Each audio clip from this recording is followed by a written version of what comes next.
साथियों, जय हिंद। दिल्ली पुलिस के जो हमारे सिपाही, हवलदार, थानेदार, पिछले कोरोना काल में लगभग 30 पुलिस वालों की डेथ हुई और इस दौरान भी लगभग 25 के करीब पुलिस वाले हमारे कोरोना की भेंट चढ़ चुके हैं। परंतु जिस तरह से दिल्ली सरकार का जो रवैया दिल्ली पुलिस के प्रति है, बहुत असंवेदनशील है।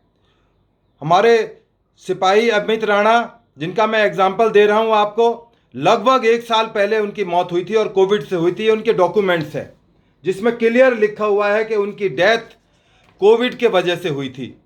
उनकी फाइल दिल्ली सरकार के पास साल भर से ऊपर लंबित है, कोई डिसीजन नहीं किया गया। इसी तरह जो और अधिकारी हैं, हमारे साथी हैं, जिनकी डेथ कोविड रिलेटेड है, जो 1 करोड़ रुपया कंपनसेशन उनको दिया जाना था, आज तक कोई पैसा दिल्ली सरकार ने नहीं दिया। हमें कोई एतराज नहीं। डॉक्टर अशरफ जैसे संपन्न डॉक्टर के घर जाकर आप उनको 1 करोड़ रुपया देकर आते हैं, उनके हालचाल पूछते हैं। क्या ये दिल्ली के और साथी क्या जाति आधार के नाम पर ही अपना पैसा कंपनसेशन ले पाएंगे आपसे? क्या आपके स्टैंडिंग कोर्ट ऑर्डर कहते हैं, आपने देखा है? पैरिटी नाम की कोई चीज है आपके यहाँ, या केवल वोटों के लिए आप राजनीति करते रहेंगे? थोड़ा शर्म करो, थोड़ा बहुत देखो। इतना ना गिराओ अपने आप को कि आने वाली पीढ़ियां आपको कोसें, हो सकता है आपकी औलादें आपको कोसें। आपका चरित्र और आपके कार्य करने की प्रणाली सबके सामने आ चुकी है, हर एक आदमी जानता है। परंतु जिस तरह से आपने लोगों को भ्रम में डाला है, बहुत लंबे टाइम तक नहीं चल पाएगा। काठ की हांडी बार बार नहीं चढ़ती। जिस दिन काठ की हांडी उतर गई, आप दोबारा नहीं आ पाओगे। जो आपके पोस्टर और टेलीविजन पर आ रहे हैं, शायद आप कभी जिंदगी में दिखाई भी ना दो दिल्ली के अंदर। आपको याद होगा, आसाम के अंदर गण संग्राम परिषद बनी थी और बिल्कुल यंग आदमी सीएम बने थे। आज उस पार्टी का नामो निशान नहीं है। वो भी कहते थे पूरे हिंदुस्तान पर राज करेंगे। बहुजन समाजवादी पार्टी, जिसकी मुखिया बहन मायावती, वो कहती थी मैं एक दिन प्रधानमंत्री की कुर्सी पर बैठूंगी। उनका सपना साकार नहीं हो पाया। मुलायम सिंह यादव, वो भी सपना देखते थे मैं डिफेंस मिनिस्टर बन गया हूं, बस बहुत थोड़ी दूरी पर हूं प्रधानमंत्री बनने से। वो नहीं, उनका सपने हो पाए पूरे। आप राष्ट्रपिता नहीं बन पाएंगे, मैं आपको बार बार कह रहा हूं। आप केवल एक छोटे से सूबे के एक सीएम हैं।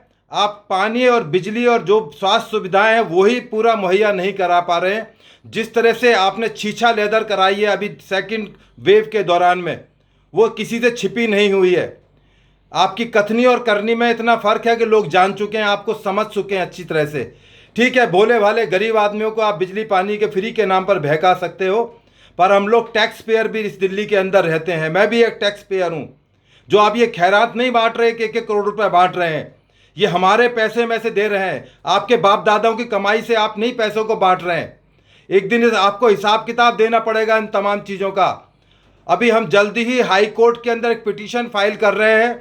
हमारे एसीपी आनंद प्रकाश, जो दिल्ली पुलिस से रिटायर्ड एसीपी हैं, वो इस पिटीशन को लड़ेंगे और आपको जवाब देना पड़ेगा अदालतों के अंदर कि पिक एंड चूज क्यों हो रही है, किस आधार पर हो रही है, आपने क्या एजेंडे से आप काम कर रहे हो।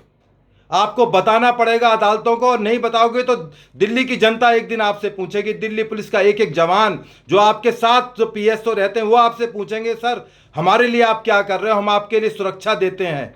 याद रखना, जिस दिन ये सुरक्षा देने वाले आपके साथ नहीं होंगे, आपको घर में किस तरह से रह पाओगे आपको नहीं पता। आप सपने में नहीं सोच सकते। जो आपके कुकर्म सबके सामने आ रहे हैं, वो हम सब आपका काला चिट्ठा एक दिन खोलेंगे। याद रखिए, जरूर खुलेगा आपका काला चिट्ठा।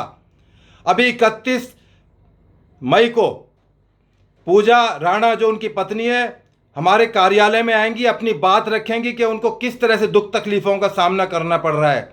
उनके 2 छोटे छोटे बच्चे हैं, वो बेरोजगार महिला हैं, गांव में सोनीपत में रहती हैं।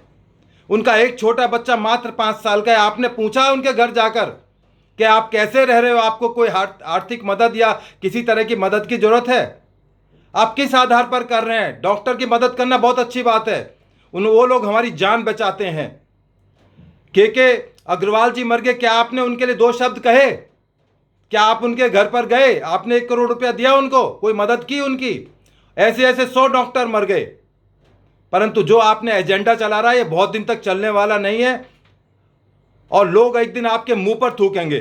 आपको जवाब देना होगा, अदालतों में जवाब देना होगा, समाज के अंदर और अपने परिवार के अंदर भी जवाब देना पड़ेगा कि ऐसा आप क्यों करते रहे, किसके लिए करते रहे। थोड़ा समय है अब भी सोचने समझने का।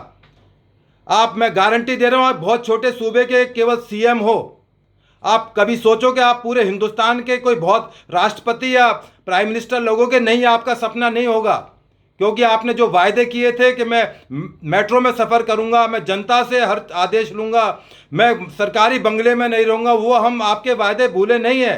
कि मैं राजनीति में नहीं आऊंगा, बच्चों पर हाथ रखकर आपने कसम खाई थी, वो आपकी कस्में हम देख चुके हैं।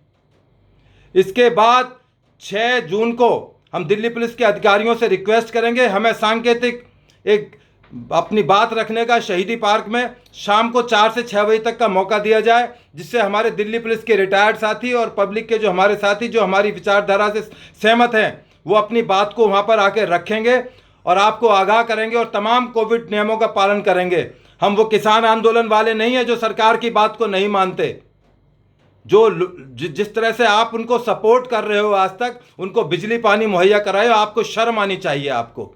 और इसका हिसाब किताब जल्दी ही होगा, आप इंतजार कीजिए। 31 तारीख को उनकी पत्नी आपसे सवाल पूछेंगी और 6 तारीख को हम आपसे सवाल पूछेंगे, 6 जून को, कि आप क्या कर रहे हैं, उन फाइलों पर क्यों लिए बैठे हैं। पुलिस मुख्यालय से फाइल आपके पास रखी हुई है, साल से ऊपर हो गया, आप उस पर निर्णय नहीं कर पा रहे हैं। मैं माननीय कमिश्नर साहब से और एलजी साहब से रिक्वेस्ट करूंगा, आप ये सारा मामला आपकी पावर के अंदर है, एलजी साहब को तमाम तरह की क्षमताएं हैं, वो इन फाइलों का निपटारा करें और जो भी हमारे कोविड से रिलेटेड डेथ हुई हैं उन तमाम को कंपनसेशन दिया जाए। ये जो खैरात बांटने का इन्होंने तरीका है, इस पर रोक लगाई जाए और तुरंत रोक लगाई जाए। जय हिंद, जय भारत।